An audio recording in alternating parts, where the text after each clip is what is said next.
আসসালামু আলাইকুম। শুভ সকাল। সকালবেলা আমি রান্না করতে চলে আসলাম। আমি আজকে রান্না করব শিং মাছ। শিং মাছ দিয়ে, এই যে মোটা মোটা শিং মাছ, শিং মাছ দিয়ে আলু দিয়ে, এই আলু দিয়ে ঝোল করব।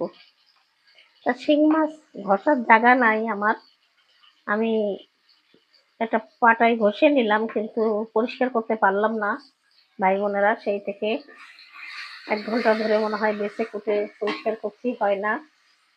টাউনের বাড়িতে মানে ঘষার সমস্যা। আমার কাছে ভিনেগার নাই, ভিনেগার আর পেঁপের খোসা দিয়ে পরিষ্কার করা যায়, তো এই দুটা জিনিস এখন নাই। এই জন্য মানে আমি এখন রান্না করব তাড়াতাড়ি, কি করবো, তাই জন্য এইভাবে বেছে নিলাম। তা আপনারা সবাই ভালো আছেন নিশ্চয়ই, আল্লাহর রহমতে আমিও ভালো আছি। আশা করি আপনারা ভালো থাকেন, আমার জন্য দোয়া করবেন, আমিও যেন ভালো থাকতে পারি। তা আমি এখন আলু দিয়ে শিং মাছটা ঝোল করব। তা আমি এখন প্রথমে দিয়ে দেব স্বাদ মতো লবণ, দিয়ে দিলাম লবণ,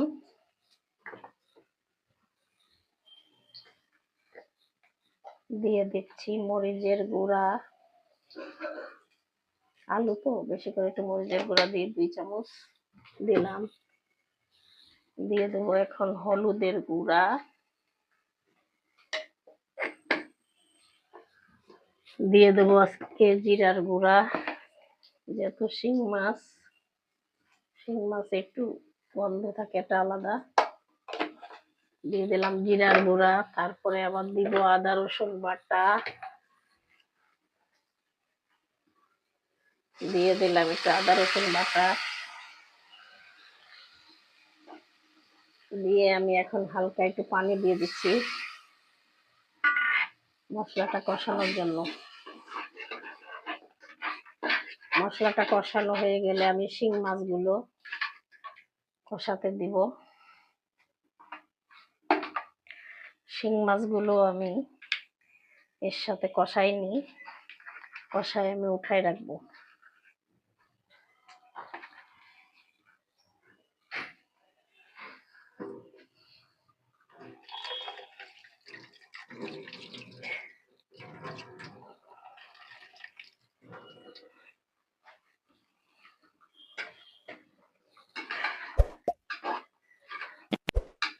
খেতে তো ভালো লাগে, কিন্তু ঘষতে গেলে খবর হয়ে যায়, সেই থেকে আমি দাঁড়ায় দাঁড়ায় ঘষতেই আছি, আমার পা ব্যথা হয়ে গেছে। 1 কেজি শিং মাছ কিনছিল, বাকিগুলো আমি ফ্রিজে রেখে দিছি, আরো 2 দিন রান্না করা যাবে। আমি এখন একটু ঢাকা দিয়ে,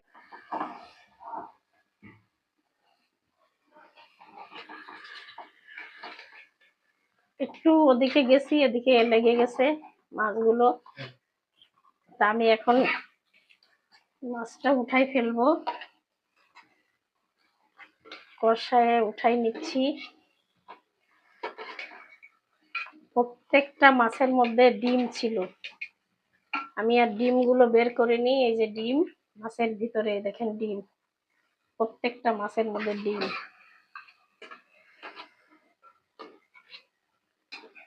মশলার গন্ধে আমাদের আবার হাঁচি এসে যায়, তাড়াতাড়ি উঠে আমি আলুগুলো দিয়ে দিই।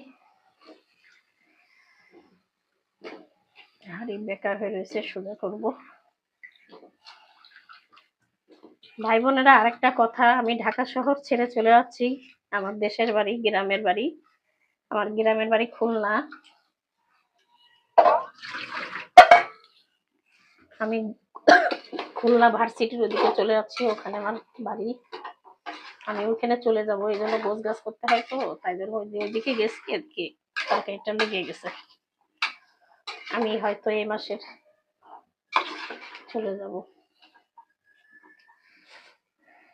এবার পানি দিয়ে দিই, পানি দিয়ে কষাতে থাকি, কষানো হোক, পরে আবার আসছি।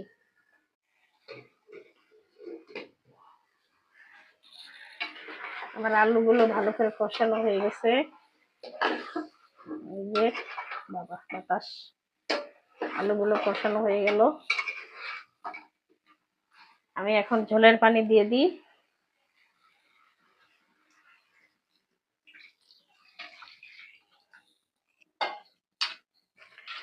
শিং মাছের ঝোল রক্ত হয়, রোগীর খাবার,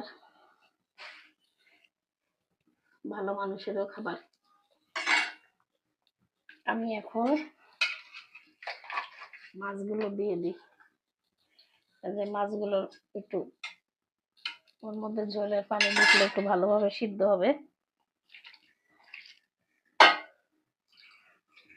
হয়ে গেল আমার শিং মাছের ঝোল টোল দিয়া। এখন আমার একটু পরে হয়ে যাবে রান্না।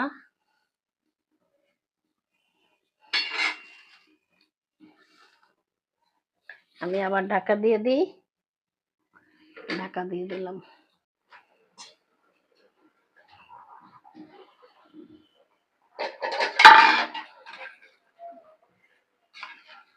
আমার তরকারিটা হয়ে গেছে, আলু দিয়ে শিং মাছের ঝোল, আলু গলে গেছে। আমি এখন ঝোল এতটুকু রাখবো, মানে আজকে একটা তরকারি তো একটু ঝোল রাখতে হবে। খুব মজা হয়েছে, একটু চেখে দেখলাম ভাই বোনেরা। তা আপনারা এইভাবে আলু দিয়ে শিং মাছ ঝোল খেয়ে দেখবেন, খুব ভালো লাগবে। এই যে খুব সুন্দর হয়েছে তরকারিটা, টেস্ট হয়েছে। জ্যান্ত মাছ, একদম জ্যান্ত ছিল, আমি লবণ দিয়ে মেরে কুটে বেছে নিছি। তা ভাই বোনেরা, আমার ভিডিওটা যদি আপনাদের ভালো লেগে থাকে তাহলে লাইক কমেন্ট শেয়ার করে দিবেন, সাবস্ক্রাইব করে দিবেন, আমার পাশে থাকবেন। আমি এখানেই শেষ করলাম। আল্লাহ হাফেজ।